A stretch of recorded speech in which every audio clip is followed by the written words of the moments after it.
All right, we're live. Okay, everyone, if you're just joining in with us here in a few minutes, I'm joined with James Smedley. And James, thanks for coming on. Appreciate you taking the time out of your day to spend it with me and Thanks for having me, Ken. and anyone tuning in as well. So welcome to the podcast. We actually do have, we've kind of rebranded our podcast for this portion to the Managing Partners podcast. We're featuring managing partners and partners of law firms specifically to come on and answer some questions that's going to help people grow their business. So whether that be law directly or if it's growing your law practice, marketing, things like that you're doing, that's what we're looking for. So again, James, thanks for coming on. Sure. Just to get started, I guess, give us a quick introduction of yourself. Sure. On the personal side, Yeah, sure. So I'll tell you where we're currently, and I'll take a back step and tell you a little bit about the background. So currently, I am the chairman of the Intellectual Property Technology Law Group at Ellenoff Grossman Schole. We're about 100, north or south of 100 attorneys. The IT law group's about 15 of those attorneys. And the corporate group's probably about 60. General practice firm. So before joining Ellenoff Grossman Schole, I actually, out of law school, I started at a large law firm, left to start my own practice, grew my own practice from solo to 15 attorneys in about 7 years, and then joined Ellenoff Grossman Schole in 2019 to kind of head up their IP practice. We had a small practice before I joined of about 3, mainly for deal diligence, but we really kind of round out there and provide full service, patent services, branding, trademarks, entertainment law. We represent about 90 publicly traded companies. So it's good to have that extra level of services for all those life sciences and technology companies that we represent. Excellent. So as far as you're concerned personally, where you live, where you're from, and any sure. kind of born and raised in DC. Yeah. Born and raised in DC. Background in computer science and engineering. Wrote my first computer program at the age of 8. The teacher didn't even believe I wrote it. I was actually editing the code with a thumb in my mouth, and I was a late thumb flicker. And writing the code on the other hand. Went to school for computer science and engineering, and worked briefly in the software space for a defense company. Quickly realized that if you work in certain areas of software, especially corporate kind of enterprise software, you can quickly get pigeonholed. You get stuck into doing that one thing. You work on databases, you can be doing databases for 50 years. And that didn't really energize me. So knowing what all there was to know about patent law, I just decided to jump into law school, go that way. And now I get to see a different technology every day. One day it's a biotech treatment for a obscure disease, or the next day it's a AI software system for home security. The next day it's a hammer. So it's cool. Like every day we get to deal with a new type of technology, and that really kind of keeps me excited, keeps me driven, moving things forward. That's awesome. So yeah, very similar to you. I like to have different things to chase after and stay busy, and the same old thing gets a little boring after a while. So yeah. I did also actually have an entrepreneurial spirit before starting my law firm, the original one before Ellenoff.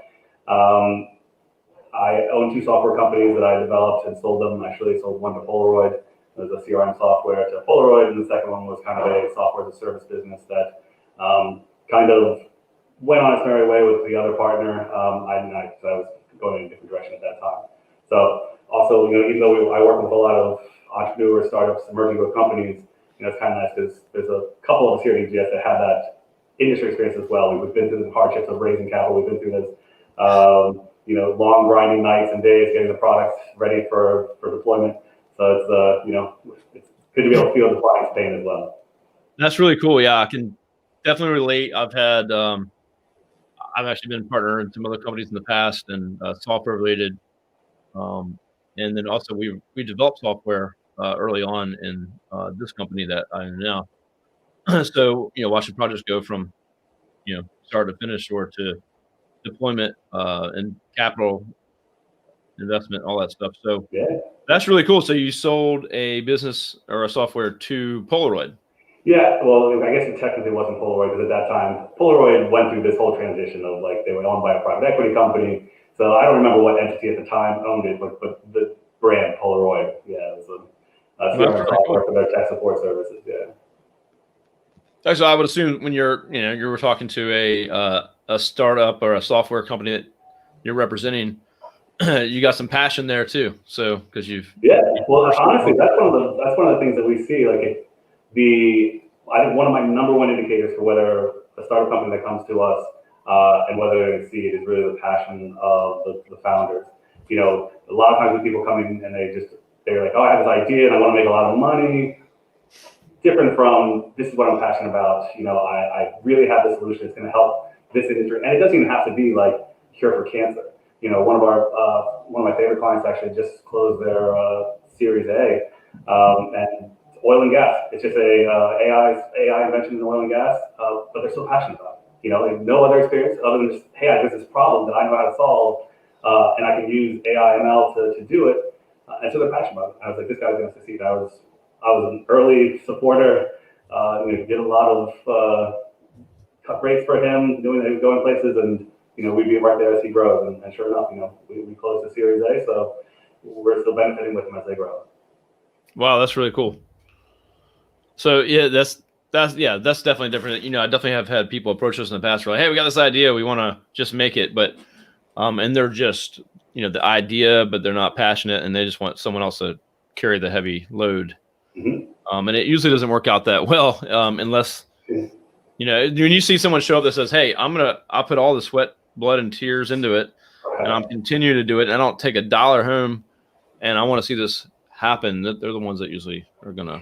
Yeah, and the people that when they hit a roadblock, they don't just give up, right? I mean, the people that hit a roadblock and say, okay, I'm going to do something to either get through or around this roadblock, because that's the next step too. Is you're going to eventually hit challenges, and how do you handle those challenges really kind of define your company as well. 100%. 100%. I've been there a few times, so that's really cool. So, that'll go to a couple of different questions I have here. So regarding your primary expertise, it sounds like IP, but there's a lot of different pieces there. So, and you've kind of already mentioned this a little bit, but I guess as far as like your actual expertise day to day that you bring to the table, and then you've already mentioned this a little bit too, but some of the types of clients you work with. Obviously, we can't name clients, but the types of clients you work with, Sure. whether they're Fortune 500 or just startups and stuff like that. So, if you wouldn't mind sharing that. Yeah, sure. So, in terms of kind of knowledge center or specifics of my practice, yeah, I mean, intellectual property is the core, and that does incorporate the patent side of things on the inventive side, and then on the branding side, it's the trademarks, and then rounding it out, it's copyrights on kind of if you're a software company, that's your code. If you're J.K. Rowling, that's your books, your writings. It can be anything that's basically an artistic work. And we really handle it all. We handle everything from technology companies, software, biotech, consumer goods, all the way to, we just did I'm actually closing on a movie deal for a client today. So it's really is intellectual property. There's a great quote from The Economist last year, which said that 2/3 of the value of U.S. companies is based in intellectual property. And whether that's, again, technology or entertainment.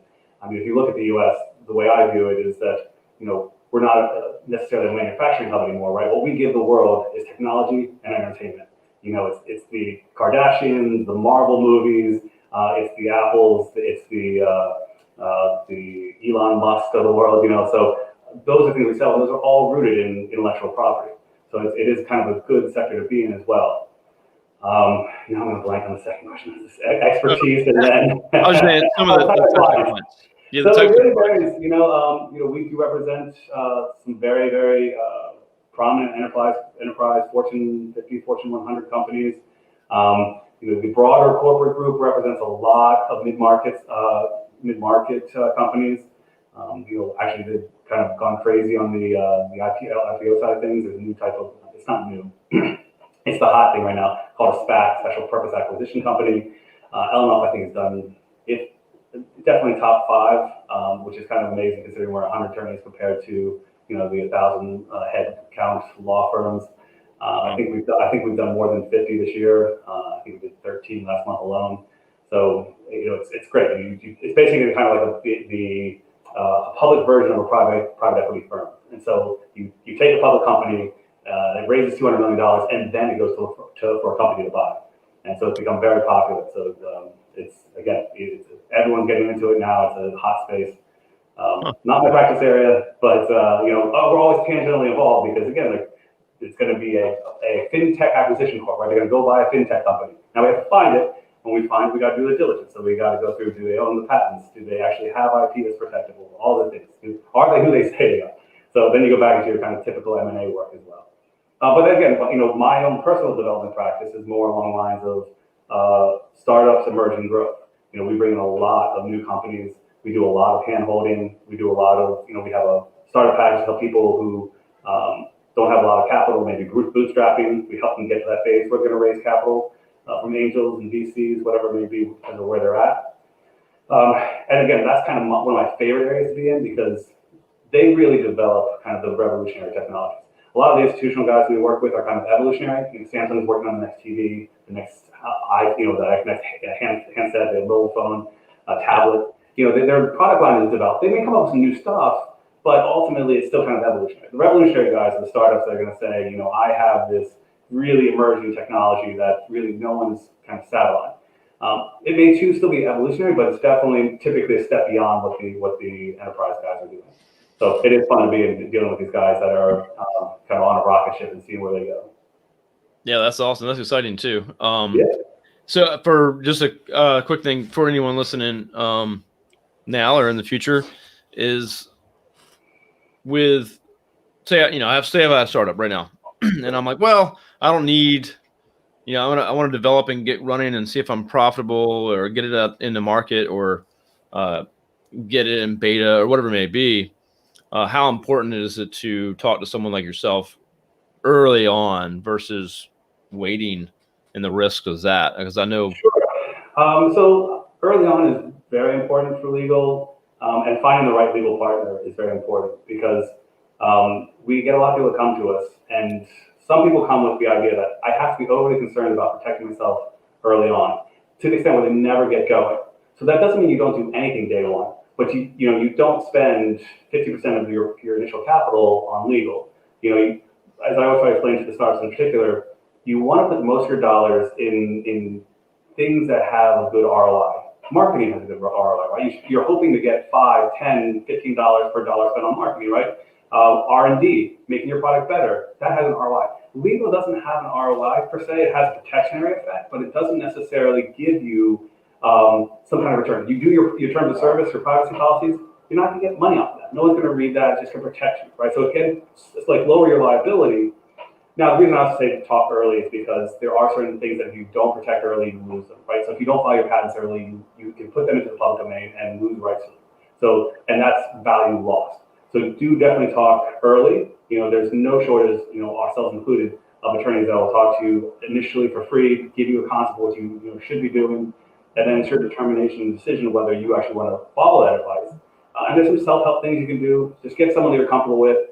If the attorney says, we need $25,000 retainer up front for a startup, run. Find someone who's going to work with you because you don't need to spend that kind of money.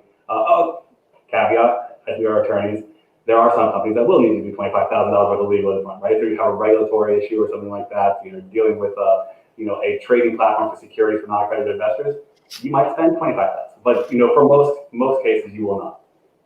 Gotcha. All right. Well, that's good advice. And honest advice, I believe. So that's good. Yeah, you want to protect yourself, but don't go overboard and not be able to actually get a market or run out of money doing it.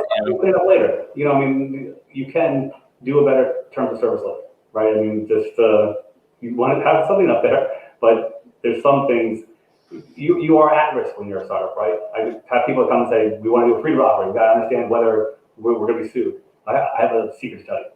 If you don't make any money, no one's going to ever sue you. Go out there, and when you become a Facebook, you're going to get sued. So what comes from success is loss. We have one of my clients who we've been with us from pre-seed, just went IPO, right before their IPO, they had 3 lawsuits brought against them. Why? Because people knew that they were going IPO, and this is going to have to disclose in their investor docs. So it's a harassment suit. I mean, they may be real, but it's a way to harass someone right before they go IPO. So when you become successful, you will get sued. So don't let that be an impediment to your driving the path forward. So yeah, if you get sued, you know you're doing something right. That's right. You tell them when they sue you that you have no money, they're probably not going to continue too much, right? So yeah.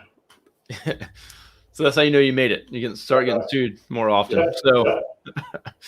All right, another question. What sets you apart from your competitors, whether that's being direct competitors or just in general? What sets you guys apart as far as you personally and or the firm you're with? Sure. So these in particular, well, I don't pay too much attention to the competitors, and maybe that's a good thing or a bad thing.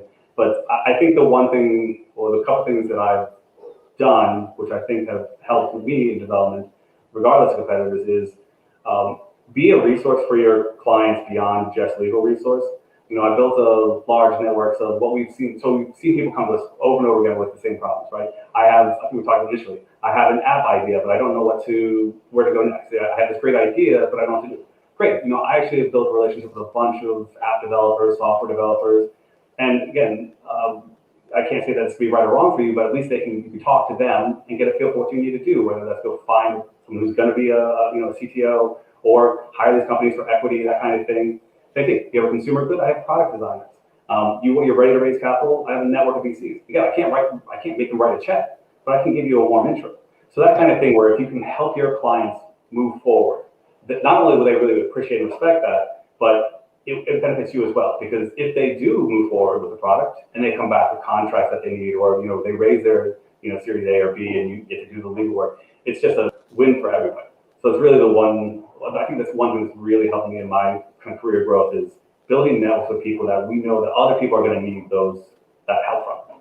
Even in this movie deal that I did, I have a movie producer colleague that I got in touch with and just said, hey, talk through the ways we can frame these royalties. That's not necessarily legal. We've seen some stuff, but he's a movie producer. He's been doing this for 20 years. He's seen more deals than I'll ever touch. So that kind of thing.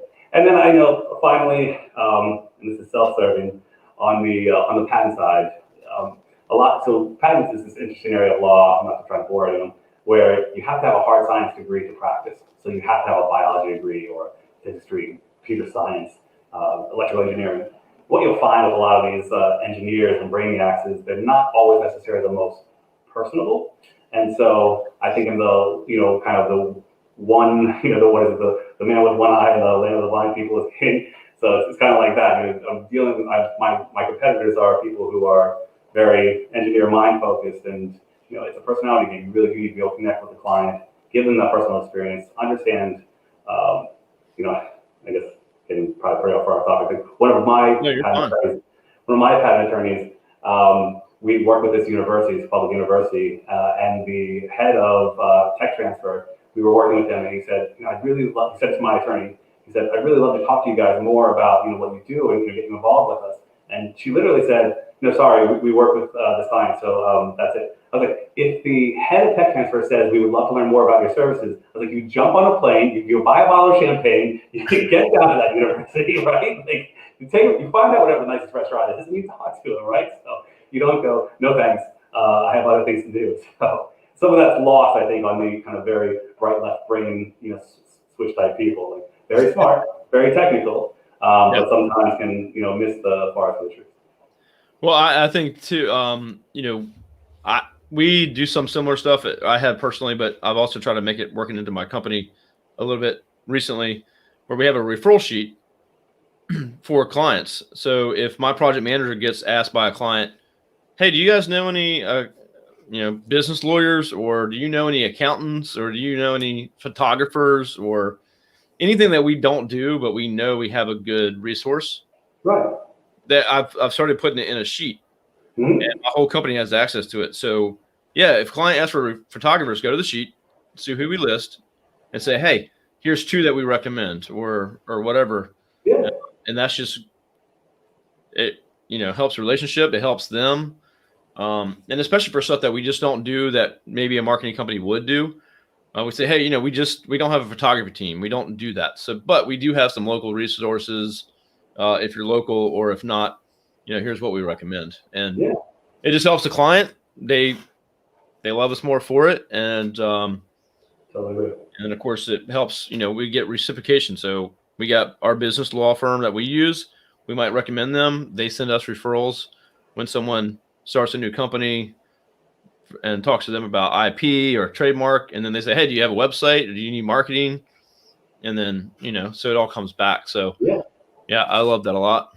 And then the other thing you touched on was you got to like someone to do business with them. I mean, I'm not going to hire a lawyer if I'm like, that guy's kind of an asshole. You might know what he's talking about, but I don't really want to work with him. So when I remember when I was at my first job, a big law firm, I remember I was shadowing a senior attorney, and we were having a call with one of the inventors. This was when I was doing patents, and she was literally yelling at the client. Like, she was like, "You can't do that." I was like, "There's got to be a better way to do this." Like, me growing up, I've had a job since I was 15 years old. I worked in customer service like all my life. I worked at Macy's. I worked at Foot Locker. Oh, wow. And the customer's always right? I mean, like, it doesn't matter if they brought back shoes that they've had for 6 months, just take it back, right? I mean, so it's that kind of attitude where you're just like this, because when you look at law, we're nothing more than service providers. We're nothing more than a restaurant. We're nothing more, and there's plenty more that they can go to. If they don't like your pizza, they'll go somewhere else. If you serve that pizza, doesn't matter how good it tastes. If you just threw it on the table and you didn't care, left them there for an hour for the service and refills, they're going to go to another restaurant. So it's the same thing with law. It's a fool's game to think that we're any different. Plus all the things they can say about you on their way out. So. Well, that's it. And the way out is the internet, right? I mean, now we have this global platform to vet who you are. And if someone searches James Smedley, they're going to see, hopefully, some good reviews. But if you're that, attorney who's not taking that client approach, I'm not sure what those reviews are going to say. So. Yeah, totally agree with you. 100%. Or there won't be any out there. Maybe you just have people who would rather, not have good parents and says you can't say anything nice, don't say anything at all. So, but most people will go with a guy who has 100 5-star reviews versus a guy who's got none. Yeah, I mean, reputation nowadays is instantaneous, and whether it's good or bad. And then with the internet, you got it's not just a good old boy network anymore where well, they referred me and I'm not gonna look into them at all. Like, you're still gonna go to the website, you're still gonna check out some validation, you're gonna look at reviews, you're gonna ask around, and being personable. Like for me, like I've got most of my profile pictures for anything that I have, I've got a picture with me and my daughter at the top of one of the buildings here at Liberty Center in Philadelphia, and we're looking out the window and she's happy. I love the picture. I've got 4 kids. I'm a family man, and I took my profile. A lot of people like that. A lot of people like, I've gotten my daughter right here. I called you. There you go.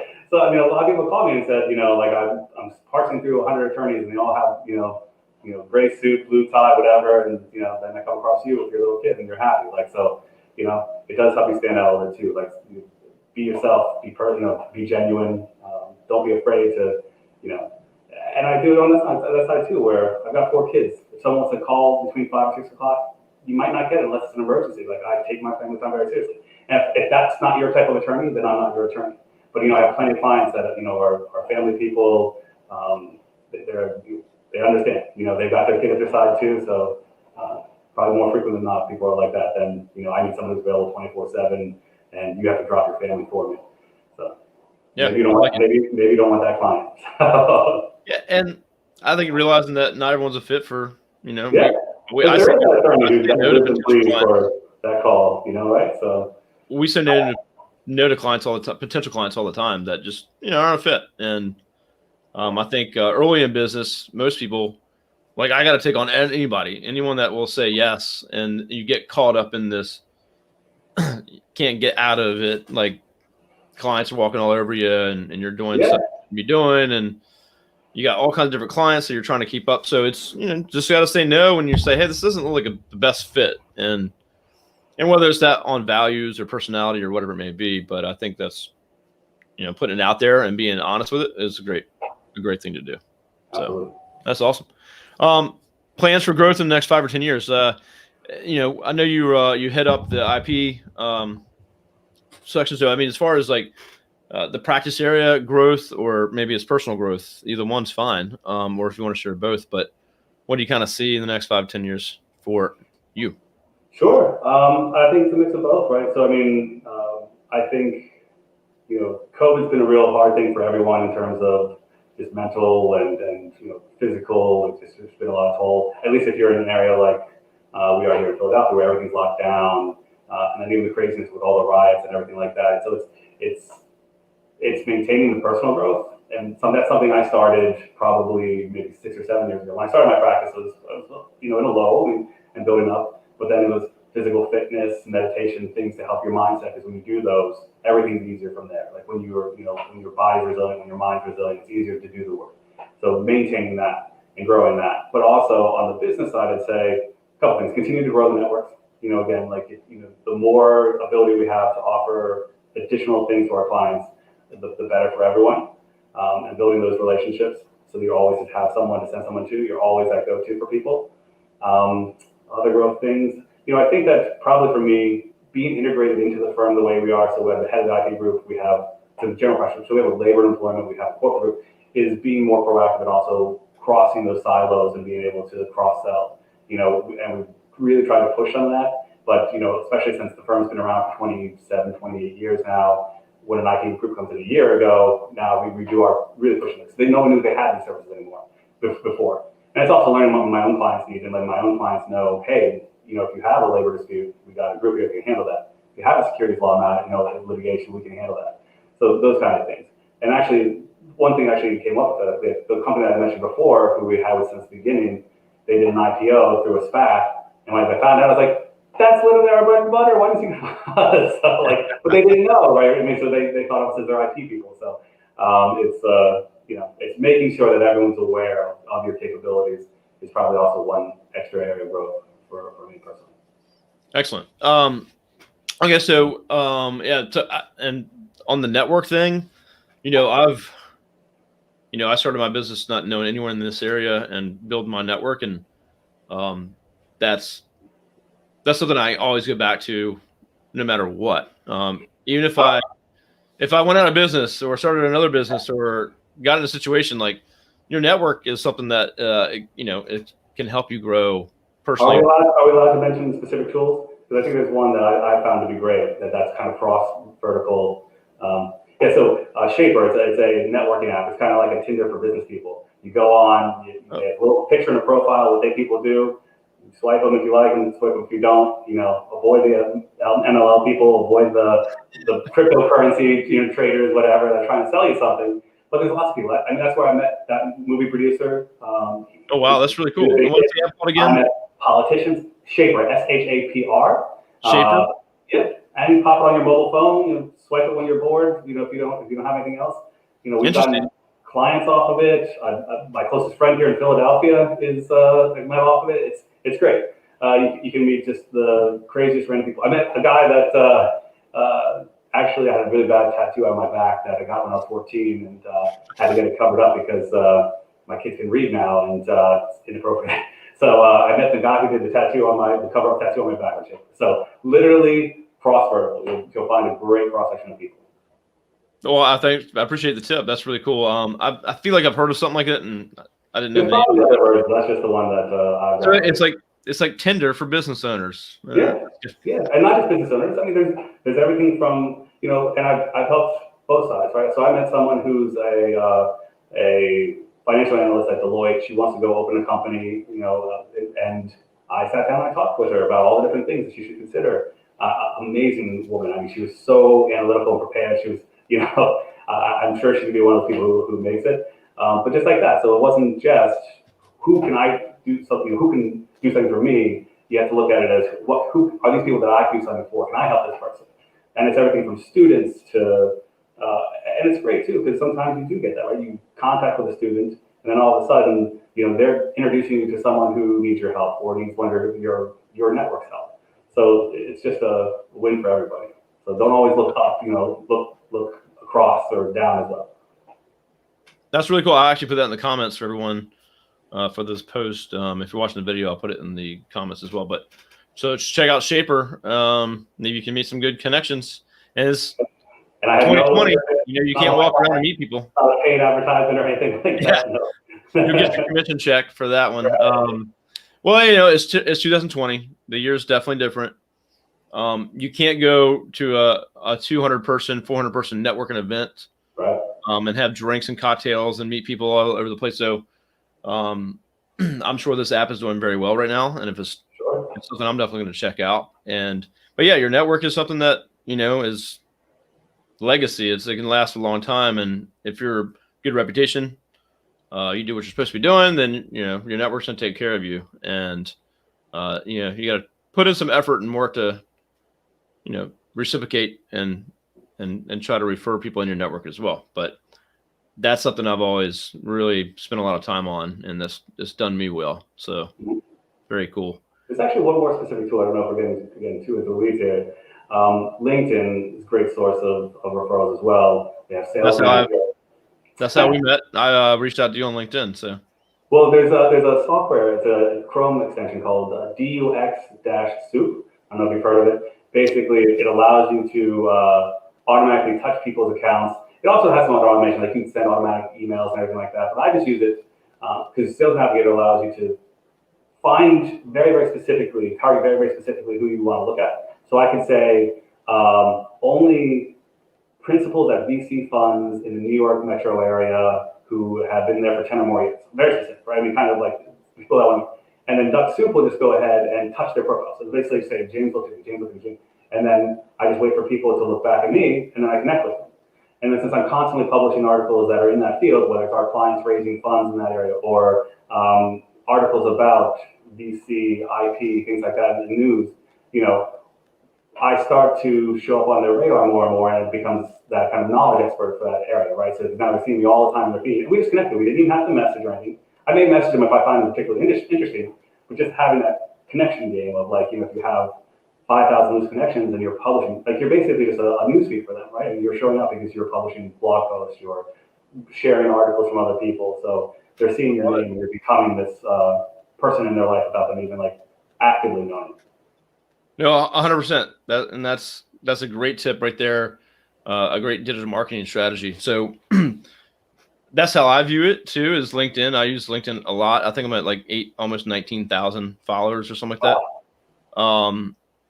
But the more people I can have follow me or connect with me when I do put out an article or a post that I feel is relevant or important, the bigger my distribution, right? So if I want to, I own a marketing company and law firms is one of our specialties we work with. So connecting with lawyers like yourself, and then when I post something or share something that's related to what we do in marketing, it's just one more chance that it might come across their radar that, hey, if you need help with marketing or websites and stuff like that in the legal space, that's what we do, and that's part of what my plan is with LinkedIn for sure.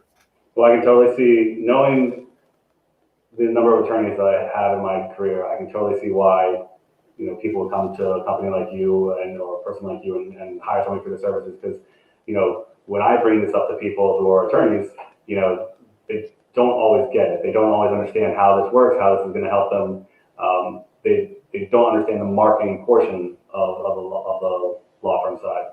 There's only a handful of generators in probably any firm, right? In our firm, there's a handful compared to the total number of people who are bringing clients. And I think that's one of the secrets to the originators, are the people who are out there actively trying to create as many, little neural networks into other people's lives. No, I love it. So here, kudos to you, because I talk to a lot of lawyers, and we have a lot of lawyer clients, whether they're the managing partners, owners, or just a partner in the firm, or not a partner in the firm. There's barely anyone that's putting out some of the strategies that you're doing and leveraging LinkedIn like that versus just logging into it once a year and using it as a career platform, because that's not what it is at all. No. Yeah. So yeah, that's awesome. And that's gonna, that only grows, just like your network. You can grow your following, your viewers, and then continue to capitalize on that, and you can beat all these guys and gals that are just like, I don't mess with that. I just, wait for my pipeline to fill up magically. Right. It'll happen. Yeah. So that's awesome. Yeah. Thanks for sharing that. So I am familiar with Duck Soup. I don't actually use that myself currently right now. I do some automated tasking. I'll connect with, so what I do is I usually connect with, I did this with you. I connected with you, you accepted. I have a system that knows that you accepted, and it just gives me a task saying, hey, message James and invite him to be a guest. And pretty straightforward. It's manual kind of. I'll send you a message, say, hey, James, I'll check you out first. Right. Well, I think that's part too. So that piece that you're talking about being personal is, I think, important. So you get a lot of email and it's very impersonal, right? I mean, it's terrible. Hey, yeah. Thanks for connecting. I'm a financial planner, and I have, but like nothing personal to you. And we share similar connections. No way. Right. just make it personal. Look at the person's profiles. See that I talk about video games. See that I talk about esports and things like that. Be like, oh, it's really cool in the esports space. Like my kids are really into X, Y, and Z, whatever it is. Make it personal. So I know that you read your, you did more than just had an automated email system where you're just emailing me a thing. I mean, I guess it has to be. I don't spend much time on who I'm going to connect with. It's kind of more of a search, like, hey, you're a partner at a law firm, and I keep it at that. But then when it's actually down to like, hey, connect, invite James to be on the podcast, it's like, all right, well, who is James? Do I want James on the podcast?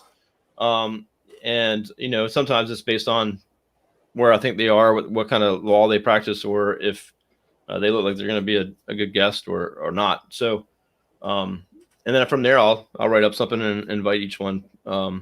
So I don't, I agree. I can clarify, just like you said, not every single person out there. I don't have time to write a personal message to everyone. But once we've gotten there, right? Once you got that in your system, you got the automatic thing that says this guy, and you took a 2-second look and said, okay, well, this is the person that I do want on the podcast. Then you have to put in, and it's not long, right? It takes like a minute, 2 minutes, whatever it is, to just read through the profile and say what key things here that kind of latch on to say something personable to this person that is different than just I have a podcast, I want you on it, and just no other. Yeah, well, yeah. Any lawyers out there listening to this episode, listen to what James has done, or reach out to James, and go outside the box. I mean, again, a lot of lawyers I talk to are not doing much of this at all. Well, they're not leveraging LinkedIn or any digital space. It's more, very, are in their community, or they might go to an association and things like that. But it's definitely more in-person type stuff, which is fine. But look how you can leverage LinkedIn or Shaper or something else. And you don't have to be pitching your services, and you shouldn't be necessarily in the beginning. Just make the connection. Say, hey, I specialize in doing video IP and saw that you like video games. Like, let's connect, or something like that. Versus, I do video game I do IP law, and let's, we share similar connections. I see that all the time. It's terrible. Or they'll just send you a whole pitch and links to like PDFs in the message. I'm like, I'm not clicking on that. So, but it's good kill. Yeah. So, I love what you're doing, man. That's good stuff. I appreciate you sharing that with us. And I put some of the links in the comments. I'm definitely going to check out Shaper. And I really appreciate it. So I'm glad the marketing guy is validating some of my methods. That's good to know. I mean, I give talks about LinkedIn. Well, I will say I gave talks about LinkedIn a lot last year. And I do fairly well at LinkedIn myself, and it's a strategy. You have to have a plan, a strategy. But once you put together a strategy and some tasks, like you were just saying, you could spend maybe 20 minutes a day or 10 minutes a day. It's almost like an ab workout, right? It's like a 5-minute abs. So you can spend a little bit of time and just have it part of your day and connect with a bunch of people, run the system you're talking about, and just have a plan. And then you're going to all of a sudden a year or two, you're going to, wow, I have like thousands of followers and connections just by spending this little bit of time every day and taking it seriously. So I really think people can. I think you said it really well. I think that you said it's a strategy. And then from the strategy, I think the next core piece, and it's been said in 1,000 different ways by 1,000 different people, but from there, 90% is showing up, right? Do that strategy every day. Like, you're tired, do the strategy. You've got a busy day, as you said, 20 minutes. If you can't make 20 minutes to do this one thing every day, and you'll learn because if it starts returning, right? If you get 2 returns on the 20 minutes, and you're doing it like once a month, once every 2 weeks, we'll do it every day. Because now you have so many more points of touch. And I think that it's, again, it's been said a million different ways, but 90% of this is showing up. You have your strategy. You have your strategy. Execute that strategy. You have to do those crunches. Do those crunches. It's like saving money, right? Or financials. I mean, it's something that's not overnight, but once you get there, you're like, oh wow, how did I get here? When I started getting into LinkedIn and caring about it about 2 years ago, and at that point in time, I had about 1,500 connections. Okay, still up. Within 2 years, I'm almost at 19,000.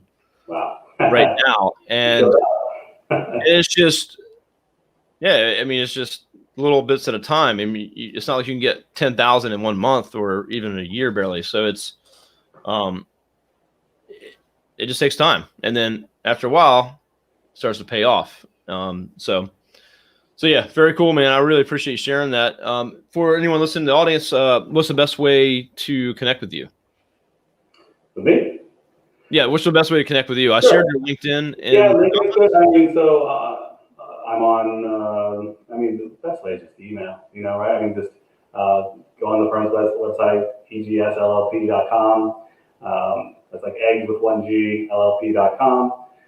Find me on the attorney profile. Email me, give me a call. My number's on there. I'm always happy to talk. If you email me, we always, again, if you're whatever industry you're in, if you're a startup, emerging company, you want to talk IP. If you're got a hedge fund, you want to talk hedge fund. It may not be me, but I'll connect you with someone who does. We do a lot of conversations. But for me particularly, get on the website or get on LinkedIn. Send me a personal message on LinkedIn, and I'll respond. No can. All right, no can language. But yeah, we'll talk esports. Excellent. All right, man. Well, appreciate you being on. Pleasure. Everyone watching, we'll see you soon. Thanks.